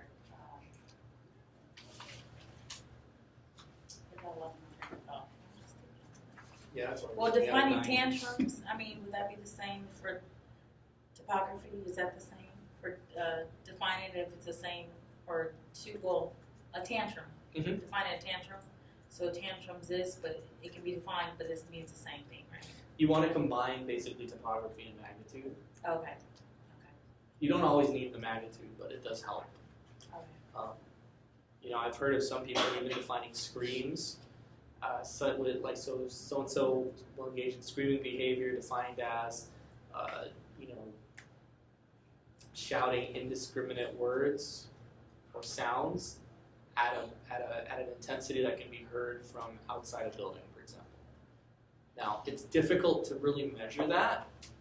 I mean, you literally have to say, all right, stay inside this. I'm going to go outside and see if I can hear it. I mean, you can, but it gets the point across that it isn't just a It's loud. Yeah. I mean, it'd be nice if everybody had, like, okay, let me check that on the decibels. But you can't, we don't just carry on decibel recorders to check the sound frequency and how loud it is. But we do need to sometimes differentiate between, like, a scream and just someone who's talking at a level that's higher than is conversationally acceptable. Okay. So you have to put those together. Occasionally, yeah. Especially when dealing with hitting. Now, let me make sure I didn't skip a slide there. All right. Now, there are some ways of measuring behaviors where we're dealing with event recordings. Because if you think about it, when we're dealing with count, frequency, and stuff like that, we're going to be in the moment where you can see the whole continuous measure. Okay? So we're measuring the whole duration. We're measuring the whole latency. We're measuring the whole rate or frequency. Sometimes it's not exactly practical. There's limitations to what we can do as practitioners, and sometimes we have to target and just say, okay, is the behavior occurring during an event or during a certain interval of time? Like the school day, for example, right? Let's say we're looking at specific times in the school day, like in the afternoon hours or the morning hours. You're not going to measure the entire thing, especially as a school psych or as a behavior analyst working for a school district. You're not going to be able to be in the classroom all day. there was a behaviorist, I don't know if she was a BCBA, back when I was a school psych, who tried to do something like that. And I was like, even before I was a behavior analyst, I just thought that, hey, how many kids do you have like on your caseload that you can spend an entire day just sitting in a classroom? You know, on the off chance the behavior may not even occur, you know? So event recording helps a lot with that. So event recording is just checking does behavior happen or not. And there's going to be specifics in how we measure that later on. Now timing duration, then into response time and latency, that's pretty simple. You use a timer for that, or you use a clicker. You know, just basically say, okay, this is how much time it is. I mean, use your phone, stuff like that. You're not going to want to use your head. You're not going to want to count 1, 2, 3, 4, 5, unless you're dealing with a behavior where you're just for your own personal check to see, okay, should I keep track of this? Generally speaking, you want to keep it as standardized as possible. Now, time sampling methods basically look at time intervals or instances in time, right? And basically, the idea behind this is that, like I said, you don't have all day to stay and analyze behavior. So there's 3 main ways that this is done. The first one is called whole interval recording. Sorry, there's whole interval, partial interval, and momentary time sampling. Now, actually, sorry, before you can go into this, you got to define what your interval is, right? Say you're going to be observing for an hour. Okay, you know the behavior occurs several times during an hour, okay? Your interval is not going to be 1 hour because that's not really going to give you much information. You might already know the behavior happens X amount of times per hour, but you want to get down and break it down even further, okay? So maybe you're going to break it down into 6 intervals of 10 minutes, okay? You can break it down as far as you can. I've seen people usually break it down to 20 intervals because other than that, it just gets too unmanageable. And what you do with each it depends really on the behavior you're targeting, okay? Your measurement should be suited towards that. So whole interval targeting, before you do that, you want to break down and make sure your intervals are consistent. Before you even start this, you can't just go in there saying there's a set number you want to do. It really depends on how often the behavior occurs. If the behavior occurs once an hour, you might not want to use 1-minute intervals. But if behavior happens every 10 minutes, then you might want to check that. Now, whole interval recording is a method where essentially you check an interval of time. So let's say you're using 10 minutes. In order for you to count that the behavior has occurred, you basically check to make sure that the entire 10-minute interval the behavior has been occurring. This is behaviors that you're charting duration more than anything, or sessions, okay? So if there's a gap in time, like say the behavior occurred for 9 out of 10 minutes, it didn't occur at all. So you're really looking at behaviors that should occupy the duration of time according to temporal extent that measures the entire interval. Now, this method underestimates behavior for reasons I'm sure you can see why, right? Because, I mean, what's the point? If the behavior is not occurring the entire time, it didn't occur at all. I didn't mention it in here, but this is essentially for behaviors that you want to increase the frequency of because it's underestimating it. You want it to occur more often so that it will occupy the entire interval. Basically, you want to increase the duration of behavior. So if you're dealing with studying, right? In an hour, let's say Johnny's supposed to study for half an hour every hour, right? Or let's make it simpler. Let's say he's supposed to study for 45 minutes and then take a 15-minute break. Okay? Essentially, when you're using that interval, if he doesn't study for the entire 45 minutes, he's probably not doing that already. So you don't want to start with something that big. Instead, let's break it down and see how consistently he will study for how many intervals of that. And what you'll do basically with these intervals is you'll transpose them into percentages. What you might find from that data is you might find then that his studying is actually broken down much more than it should be. You might find that in every interval he's taking a little break here, a little break there, a little break here, a little break there. All in all, it's turning into much less than 45 because he's taking a lot of small breaks. So what you want to do is basically get rid of those breaks by causing them to behave throughout the entire interval. when you're looking at these kind of recordings, you're going to be using this to kind of check for a variety of things. If you have a tantrum that's defined as basically occurring for a certain amount of time, for example, okay? If it doesn't occur for the entire interval, this will show you that the behavior didn't occur, right? That's not necessarily the best measure to use with that. What you want to use with that is partial interval. Partial interval is a method of recording where basically, like whole interval, you're still having intervals, right? But you're not checking to see if it happens the entire time, just if it happens once. It doesn't matter how many times it happens, as long as it happens once at any time during the interval. So if it's a 10-minute interval and it happens for 30 seconds, the behavior occurred. And you mark a check, say the behavior occurred for that interval. Now, like the other one underestimates, this one overestimates. Can you see why? Like, look at the example with the studying. If that 30 seconds of studying happened every single interval, and it's looking like he's golden. You want to use this more with behaviors you want to decrease because it overestimates the behavior. Essentially, if you're using this pattern of observation and you're charting a behavior's frequency and it goes down, you know it's going down. You know that it's not happening at all during this interval.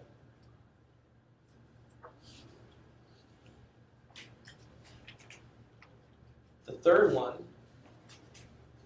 is known as momentary time sampling. And momentary time sampling is very similar. It's kind of a hybrid between the two. You wait till the end of the interval. So let's say you have 10-minute intervals that you're taking data on, okay? What you do is, as soon as the 10th minute is over, you pretty much observe to see if the behavior is occurring. If it's not occurring, it didn't count. Now this one tends to overestimate or underestimate, depending on how it's being used. Why would that be? Because you guys understand why whole overestimates or underestimates, right? You guys understand why partial overestimates, right? Right? Okay, if you don't hesitate to ask. So why would this one overestimate or underestimate, depending?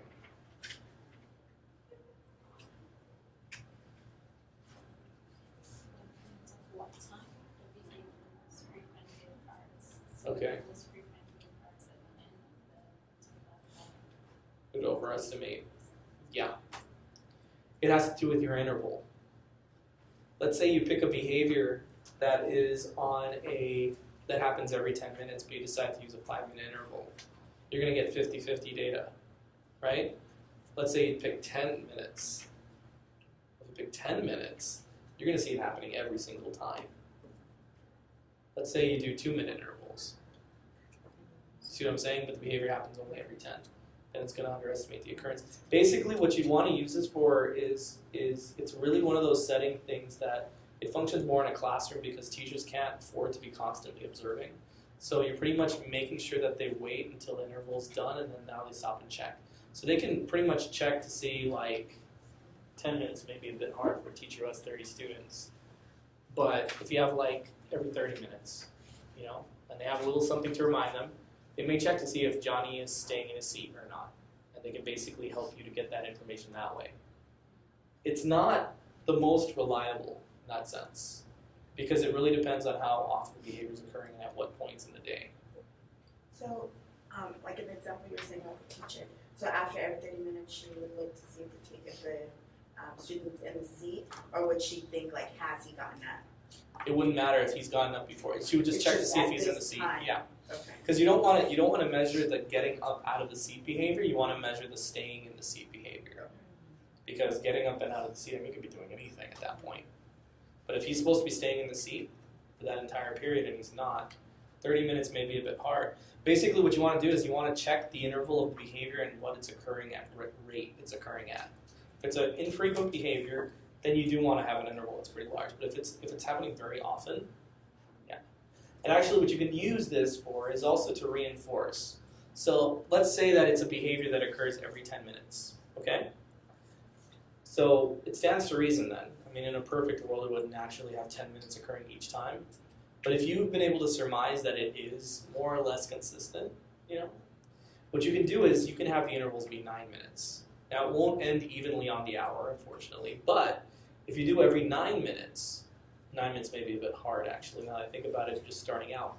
But if you reinforce him with whatever was reinforcing him to get out of his seat every 10th minute, if you reinforce him at the 9-minute mark, what would happen in the 10-minute mark? Would he engage in the behavior? There'd be a much less probability of him engaging in the behavior if you give him what he was already looking for. So let's not look at getting out of seat behavior. Let's look at perhaps, some students, a lot of students are attention seeking. And let's just say, for the sake of ease of argument, that it's attention from teacher. So they want the teacher to say something like, don't talk back to me or don't do this. They want something, some recognition. If that teacher were to then at that point, at every 9th minute, give them recognition unprompted, the function of the whatever behavior they were doing to get that attention would be greatly reduced. Because the fact of the matter is, if you have the function of your behavior presented to you before the behavior occurs, then your behavior is not going to occur because it's wasted effort.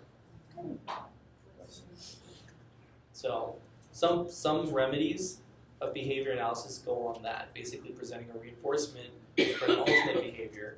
Now, you don't want to do that if you find some other behavior occurring at that time, of course. But if he's sitting in his chair and you can tell he's getting antsy, that's an opportunity. In the beginning, you might have to shape the behavior and start at much less, maybe start at 7 minutes, eventually getting up to 8, and then 9, and then watch as eventually the behavior goes away because you're consistently reinforcing him naturally. And you can fade out the reinforcement because his behavior is not going to be occurring every 10 minutes.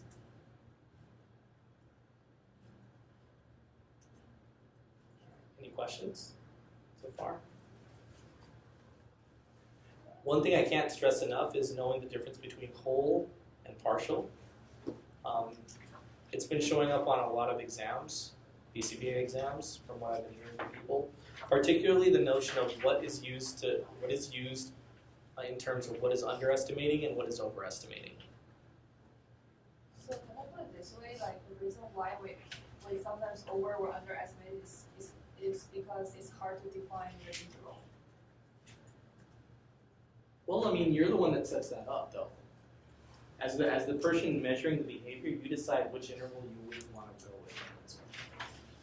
And what you're going to base that off of is largely based on other measures that have shown you that the behavior is occurring at a certain amount of time. Like, if it's a daily behavior, when is it occurring during the day? Is it consistent? There's actual things you can give, like scatter plots, which we'll go over more in next quarter, that basically will show you, just in very brief information, that, all right, the behavior seems to happen between 8 and 9 a.m. or 1 and 2 p.m. That allows you to then tailor your observation and your recording to specifically that time. And depending on the behavior, if it's a behavior that happens once, this kind of recording may not be as beneficial to you as it would be if it was occurring several times during that interval. But it's also really useful in terms of knowing if the behavior is decreasing or increasing. So, for example, if you're taking partial interval data on something and it's decreasing, you're doing a pretty good job of rooting that behavior out because you're checking if it's happening at all during that interval. If you're using whole interval and you're checking to make sure that it's something that the behavior should be being used that entire time, like studying, you want to use whole interval for sustained behaviors, not for instances. In case that was something that I think I saw you have a confused look on your face, Keith. You want to use whole intervals for sustained, or things that should be sustained. So, like productivity at work, or studying, or anything that basically you can look at and say, you know what, if there's a break in it here that isn't scheduled, then it really shouldn't, it's not completely productive. And you want to target behaviors you want to increase with that. Behaviors you want to decrease, you want to look at partial interval. And the lower the count with partial interval in that situation, the more effective whatever it is you're doing in getting rid of the behavior. Now, momentary time sampling can also be done in a group. This is called planned activity check or play check. for short. That's basically the same thing as momentary time sampling, with the exception being that it has to do with a group of students. So let's say you have a group contingency set up, where if everybody is sitting in their chair, everybody is studying at a certain amount of time on the end of an hour, for example, that everyone gets 5 minutes extra recess time. That's like an example of when you would use this. So everybody's having to do it. Or maybe it's not everybody. Maybe you say, all right, if at least half of you are doing this, then you get this. I find that tiered reinforcers are best. So if everybody's engaging in this behavior at this time, then everyone gets this much. But if half of you are doing it, then the half of you that did it get this, and so on and so forth. Group contingencies can be very powerful, but this is the way you would basically check to make sure they're implementing it. And again, it would probably be done best through percentages.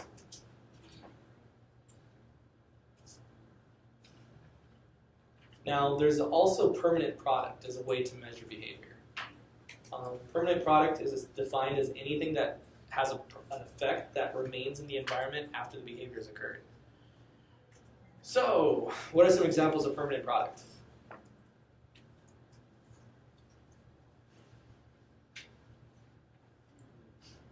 Much of a game, some students or kids, they follow certain instructions.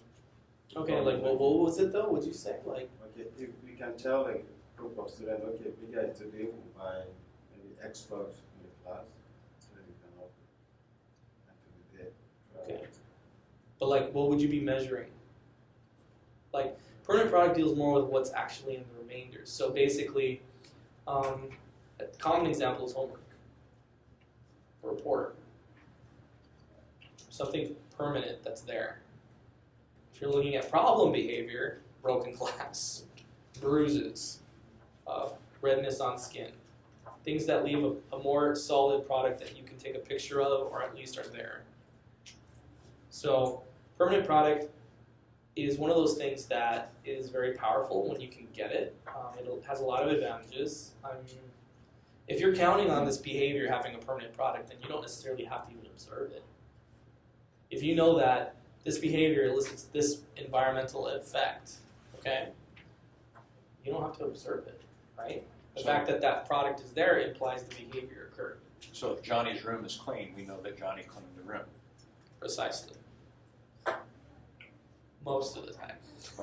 Unless he paid his You're actually getting towards a con, but all right. So let's just focus on the advantages first. It allows measurement of difficult to observe behaviors to be basically observed. So let's say it's a behavior that occurs at midnight, and you don't want to go to their house at midnight. Okay, well, if there's a permanent product from that, okay, boom. Another example of a very common permanent product, it's permanent until you flush it, is going to the bathroom, right? So if kiddo has gone to the bathroom, you know he's gone to the bathroom because there's something in the body, right? And you don't necessarily want to be there physically to watch him do it. I had to do something, man. It's late. All right, so sometimes there's very complicated behaviors too that have very difficult phases, and it's like this long sequence, and it's really difficult to break it down in intervals and whatnot. But it has this very consistent end result, like let's say, the effectiveness of a BCBA program with the students passing the test. That passing the test score, while not solely indicative of the class, supervision has a large component to that too, might also be lent to the fact that it was from the curriculum.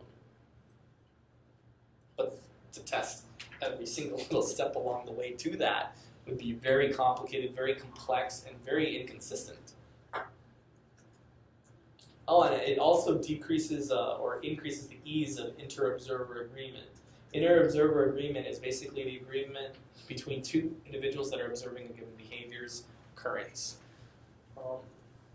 Basically, you want to aim for a ratio of 0.8 or 80% consistency to make that's a good inter-observer agreement. But essentially, you're looking at, like, if I look at a behavior and Jerry's looking at a behavior, and I'm saying it's occurring, he's saying it's not occurring, and we get together and we look at all the times, and we're disagreeing a lot of the times, there is very poor inter-observer agreement there. It's possible Jerry needs to take a class, or I might need to take a class, depending on what, or maybe any number of things are happening. Maybe the behavior is not specifically defined. Maybe we're not looking at the right criteria. Maybe we're not measuring it correctly. Maybe he's measuring it on whole interval and I'm using partial interval. We're going to disagree every single time, just about. Because partial interval might occur if it occurs for the entire duration. That'll also be whole interval, right? Be both. But if it doesn't occur all the time, then every time it's only part of the interval, I'm going to say yeah. He's going to say no. If you have a permanent product, you don't have to worry about that. Because everyone's on the same page. Everyone's looking at the same permanent product. But of course, there's cons to that, right? I mean, it sounds too good to be true. One thing that's difficult is that the permanent product must be consistently the same. So let's say that there's inconsistencies here or there. Well, then you can't say that the behavior is the same because it didn't elicit the exact same result in the environment, right? Let's say that, like, let's look at a tantrum, right? Let's say that Johnny's tantrum is supposed to involve flailing and throwing of things. And let's just say that in one particular instance, there's broken glass from a window that he threw something through, okay? You can't necessarily use that window being broken as permanent product unless every single time he does a tantrum, that glass, that window gets broken. You see what I'm saying? Yeah. Okay, and that's expensive to replicate. It also must be produced by the target behavior. So let's say that in that example with the broken glass, let's say that maybe something else happened. Maybe someone outside was playing ball and they broke the window. Okay, well, yeah, it wasn't caused by the behavior. That's a problem. There's also the possibility of a contrived permanent product. You said Johnny's room is clean. Well, how do we know that Johnny's mom just didn't get sick and tired of it, living in a pigsty, and went and did it herself? I mean, it's unfortunate, but we have to consider contrived permanent product. Sometimes as educators, Johnny turns in a homework assignment that's a little too well written. It's a little too accurate, and he's not able to do that in class. Not nearly the same. Even when we pull him aside one-on-one, he can't do that. Well, then maybe there was a contrived incident that occurred. So that invalidates that permanent product, right?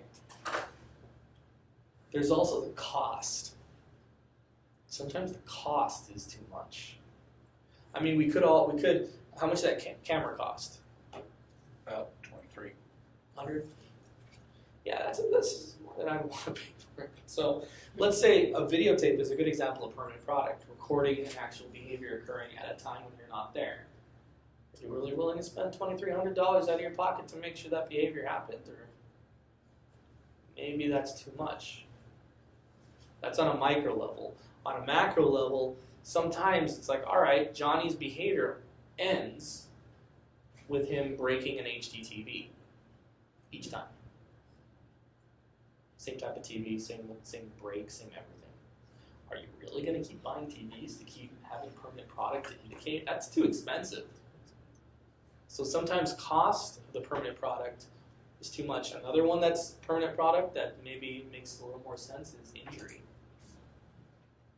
Let's say injury is the end result of that behavior chain. Are you going to really not observe anything and just check for permanent product and say, yeah, okay, Johnny has, that's the same gash on his arm, he pulled out skin, he's lost a liter of blood, okay, it's the same behavior. That cost is too high. So you're not going to want to use that. And that is that. The chapter ends with computer measurement of behavior. My understanding from what I've tested on the exam and everything and from what I've talked to is it isn't that big a deal. I mean, it's coming up and up, but again, the cost, because essentially computer functions sort of as a permanent product.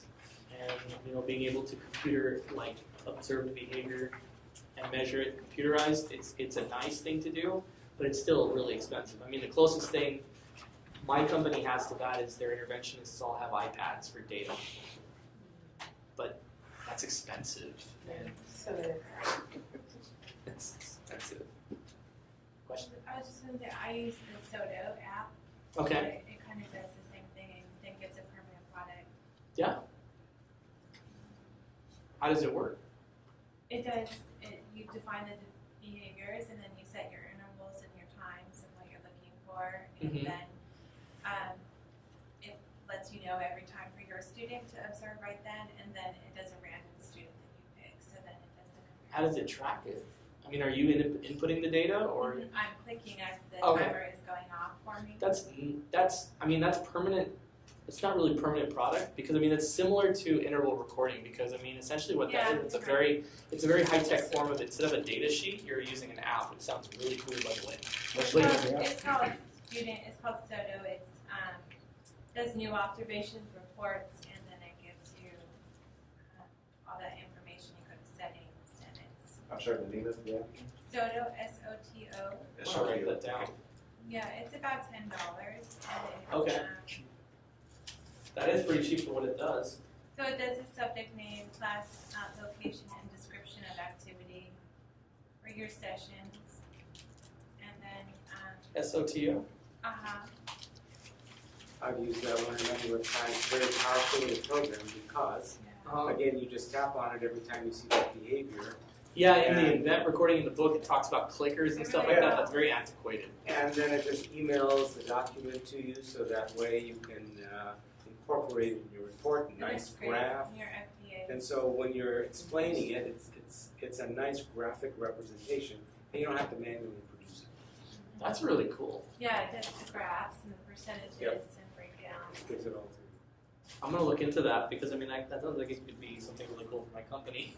Yes, I then mean, you we can use- do this yeah. different days, so then you Mhm. you can have it over a duration of a month or a week or two, whatever you need. Does it interface solely with that piece of technology, or can it interface with other ones? So, like, say there were two iPads being used. Would they both communicate to the same source, or would it be independent? Independent of each other. Okay. Yeah, and then you just email it to yourself, or you could email it to that other person if you wanted to. Yeah. No, permanent product deals more with the actual behavior, Okay. leaving something behind, so to speak. So, a good form of permanent product, if you're dealing with forensics or dealing with crime, would be evidence left at the crime scene from the crime. So the person left something behind, they left fingerprints. That's a good example. So I do have to throw that out there just for you, Jerry.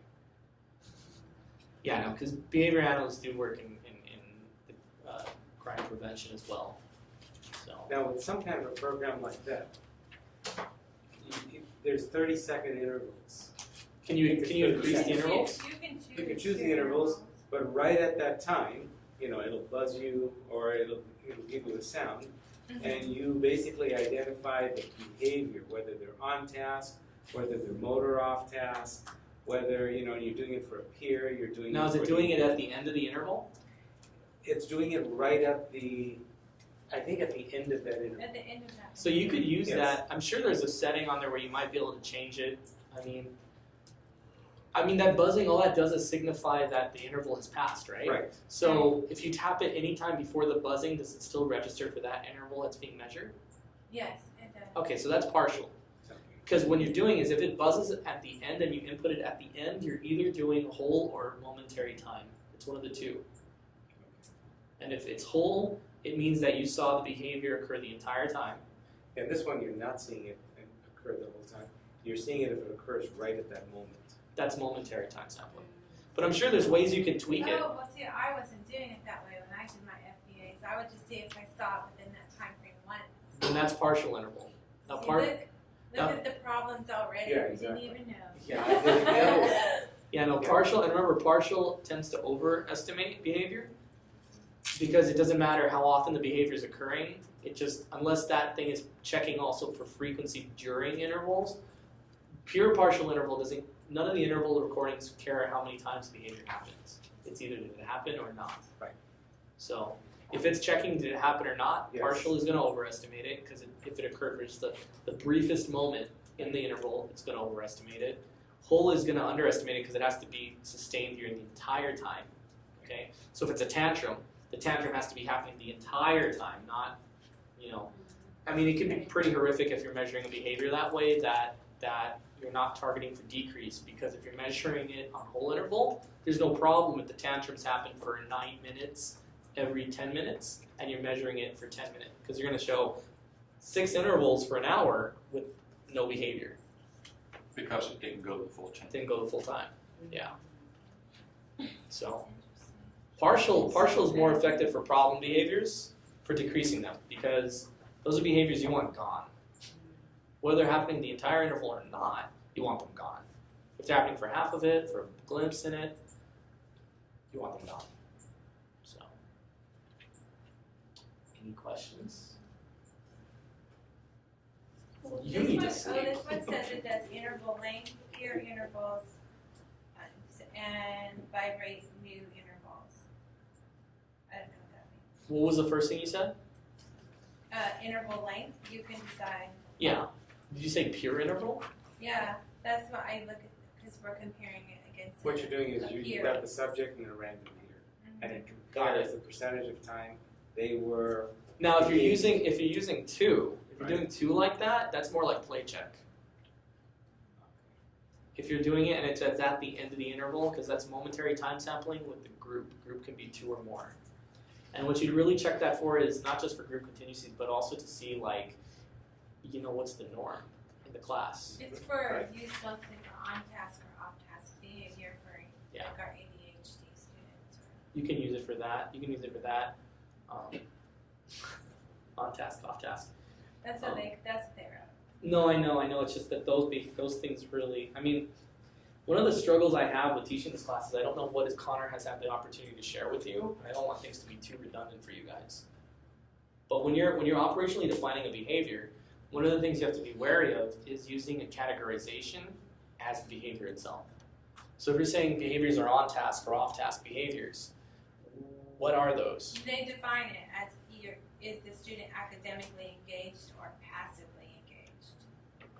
What's the definition of academically engaged? You can measure from permanent product and also from productivity on it. Subjective. But what is? Well, I mean that's more They do objective. tell you But what is tell you passive? in here.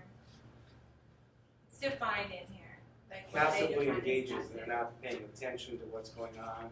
Their eyes may be all over the place. Then 'Cause there's I mean- motor off task. So there's Okay. a variety of things. They could be listening, but they're like. But they're you can't like tell. Playing at their, See, that's playing the with their pencil. that's the only struggle with that, because I mean the academically engaged, like it's true, you can't really measure if someone is on task unless you're literally measuring their engagement on the task. But if you're dealing with passively off task, right? And if you're saying that that's just passively paying attention, how do you know? They define it in here. No, I mean I know they define it, but how do you know that they're paying attention? If passively. Well, and it's very subjective because Yeah. what is passive? Exactly. And what is on task. Like me looking at Jared. No, I'm not going to pick on you. Me looking at Keith. I picked on you the entire class period. Dora's going to kill me. Okay, I'm looking at Keith, right? Okay, Keith, what am I doing? You're looking at me, you're engaged because of eye gaze. Is it eye gaze? I'm thinking about the fact that I have a 40-minute drive. I am Right, you can't glazed. I am glazed. I'm staring at your forehead. But if I'm really And so, specific, The that thing, would the work, thing is, right? the thing is, what I'm trying to say is that there's a lot of interfering thoughts we have, and a lot of subjectivity that we insert naturally. The fact that a lot of us are counselors and psychologists means that we actually do that more. See, I'm not speaking as someone who wasn't a school psychologist. I still am credentialed as a school psych. So I see things, or I used to see things from that angle, so I know the civil war that happens in your brain where you want to infer and you want to divinate what's going on. But the reality is, ABA is going to feel like you're slowing your thought process way down to where you can't almost assume anything. When you start to feel that that's happening, you're on your way. For example, when you're looking at Keith, attention by a lot of people is measured by eye contact, but that's not really the case. Eye contact is eye contact, it's not attention. Attention is one of those things that we attribute to basically someone. Like, how would you define attention? I mean, you could operationally define it, but try it. Well, yeah, how would you define attention? How would you know that someone's paying attention? Movement, maybe. You could look at movement, but that's Feedback. Yeah. feedback, so you ask them questions. Engagement. Engagement. Ultimately, it comes down to engagement. So you're right, I just didn't want to... You're right, it is engagement.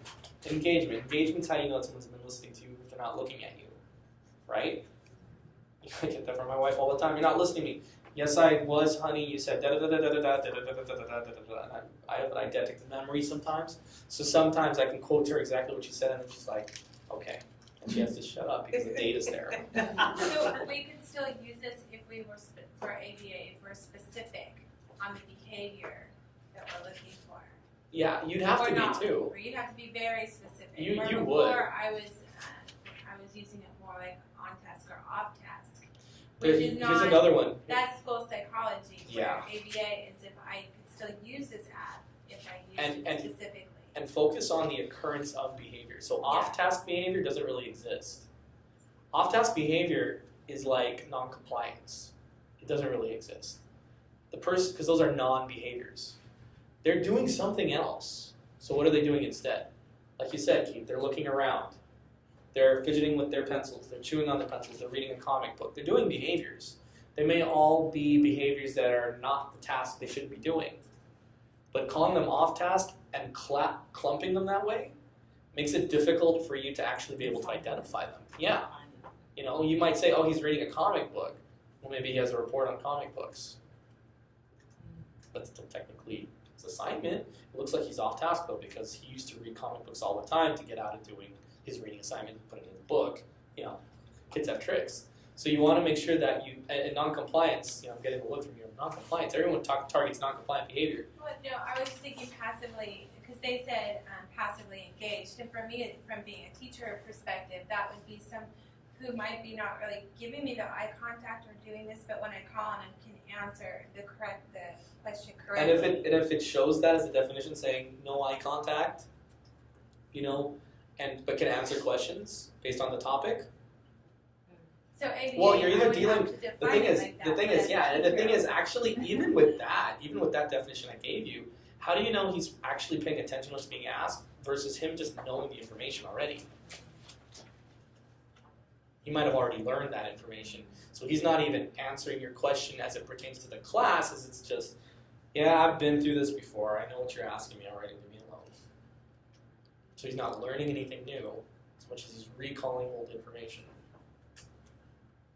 So even then, and non-compliance is a big one too, because non-compliance simply means that he's not complying. And a dead man does that all the time. Remember the dead man's test? So if I tell that dead man, get up out of your seat, and he doesn't do anything, oh, he's so non-compliant, so disrespectful and ignoring me. It's another one. You can't call ignoring a behavior either, because it's the absence of behavior. A lot of times we try to define behavior in terms of absences of behavior, and that leads us down a path that ultimately we can't defend ourselves. Ignoring. What is ignoring you? Like in the example with my wife, I'm not looking at her, I'm playing my video game, she thinks I'm ignoring her. But I'm listening to every word she's saying. It's just that I can do two things at once, listening to her and playing video games. Now if I was writing a report, I wouldn't be able to do that too. But that particular activity I was doing, I could hear you. So she assumed I was ignoring. Now what if she wanted me to stop playing my video game and look at her? Well, those are behaviors we can work on. She'll have to use a lot of reinforcement, but those are behaviors we can work on. So looking at it this way, right? I mean, when you're dealing with non-compliance, what are they doing instead? They're not non-complying.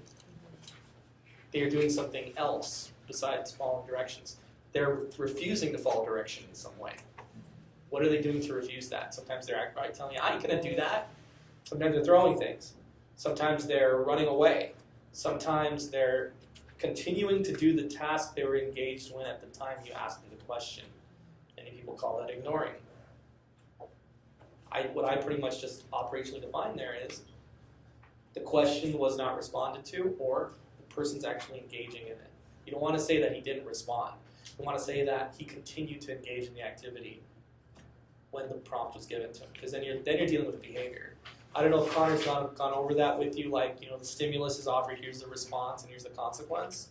So, an example right there, you ask him a question, he continues to do that. The reinforcement for you asking him the question would be a response from him. He put you on extinction. So now you have to decide, is that acceptable or not? It's not that he didn't comply, so much as he just continued to do a behavior that he shouldn't have been doing. Behavior you wanted him to see was him stop, turn to you, and then do what he needed to do. That's the replacement behavior. and then the reinforcement could be going back to his task. That's a common one, but for escape.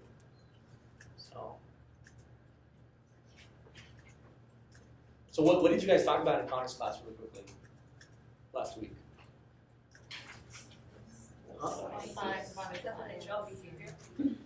Really? Definition of science. Definitions of science. Yeah, no, definition of behavior was this class. Target behavior, actually. Target. Yeah, definition of behavior is a little different than target behavior. But I can see why it's kind of blended together. Hopefully it doesn't occur. Yeah. Okay. Did you go over applied behavioral analytic, technological? Yeah. Okay, good. So, this is the email I use on the video. Setting the opinion from general. Okay. Probably be because I was.